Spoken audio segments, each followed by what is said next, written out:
What if I told you the most expensive house in the world is a palace in the desert or a sprawling mansion in Beverly Hills? It's right in the heart of London, and it's not even a house. It's a home.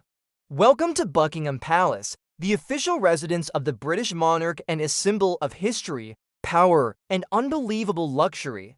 But how much is it actually worth? Stick around, because the answer will absolutely blow your mind. So let's talk numbers. Valuing Buckingham Palace is tricky.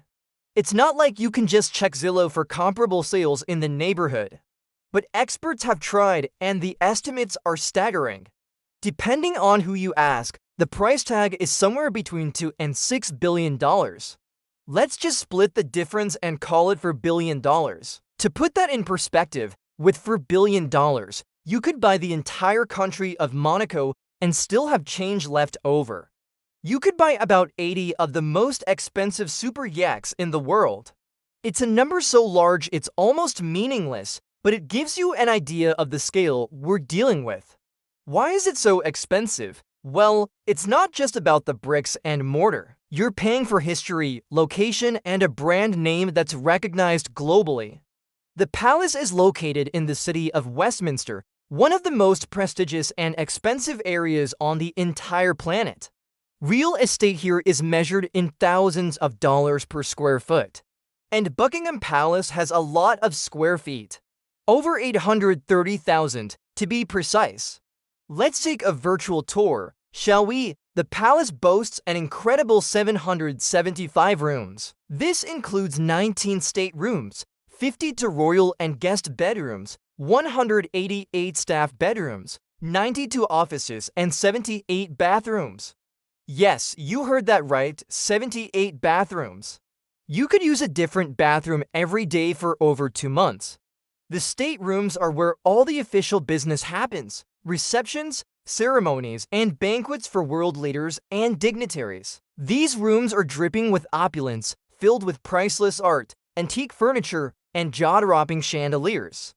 Imagine walking through the grand staircase, designed by the famous architect John Nash. Its gilded bronze balustrade is a masterpiece of craftsmanship. Or picture yourself in the throne room. The centerpiece, as you'd expect, are the 2 thrones, known as the chairs of estate, which were used for the coronation of Queen Elizabeth II back in 1953. The whole room is designed to inspire awe, with a dramatic arch and canopy over the thrones.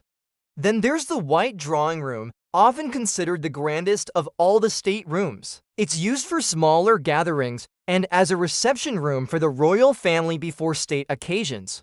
What is really cool about this room is that there is a secret door disguised as a mirror and cabinet, which the monarch can use to enter the room without having to walk through all the other state apartments.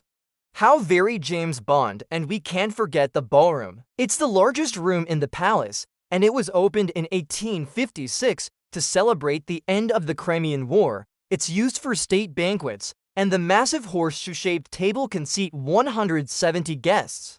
The acoustics in this room are so perfect. It's also used for concerts and performances. But Buckingham Palace isn't just a museum or a government building. It's a working headquarters and a home. Deep within the palace is a whole hidden world. It has its own post office, a police station, a doctor's office, a movie theater, and even an ATM. It's essentially a self-contained village. A very, very fancy village. Let's talk about the backyard. It's not your average patch of grass with a barbecue. The Palace Garden is the largest private garden in London, spanning a massive 42 acres. It's a literal oasis in the middle of a bustling city. It includes a helicopter landing pad, a lake, and a tennis court. The garden is home to over 350 types of wildflowers, 200 trees, and a huge variety of birds. The Queen's annual garden parties are held here, where thousands of guests mingle on the perfectly manicured lawns. Maintaining a place like this is, as you can imagine, a monumental task. A huge team of staff, from chefs and butlers to housekeepers and clockmakers, works around the clock to keep the palace running. There are over 800 clocks and watches in the royal collection, and to full-time horological conservators are employed just to wind them up every single week. So who actually owns Buckingham Palace? This is where it gets interesting. It's not the personal property of the king. He can't just sell it and move to a tropical island. The palace is held in trust by the crown estate for the nation. This means it belongs to the reigning monarch in their official capacity, but it's not their private property. It will be passed down to their successor along with the throne. But let's play a little fantasy real estate game. If Buckingham Palace did go on the market, who could possibly afford it? The list is pretty short. You're talking about a handful of billionaires or maybe a sovereign wealth fund from an oil-rich nation. The upkeep alone would be astronomical, estimated to be tens of millions of dollars every year. Plus, you have to deal with the constant stream of tourists outside your front gate. It's fascinating to think that a building constructed in 1703 as a large townhouse for the Duke of Buckingham has transformed into this global icon. It became the principal royal residence in 1837 when Queen Victoria ascended the throne.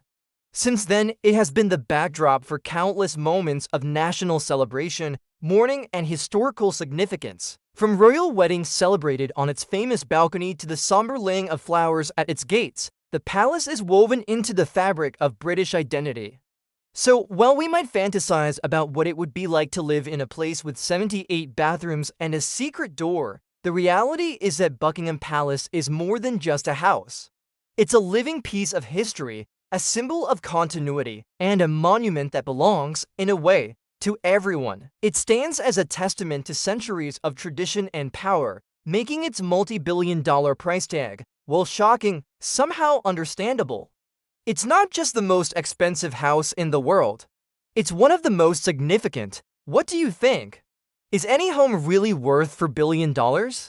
Let me know your thoughts in the comments below. And if you enjoyed this look inside the world's priciest property, make sure to hit that like button and subscribe for more deep dives into the lives of the super rich. Thanks for watching.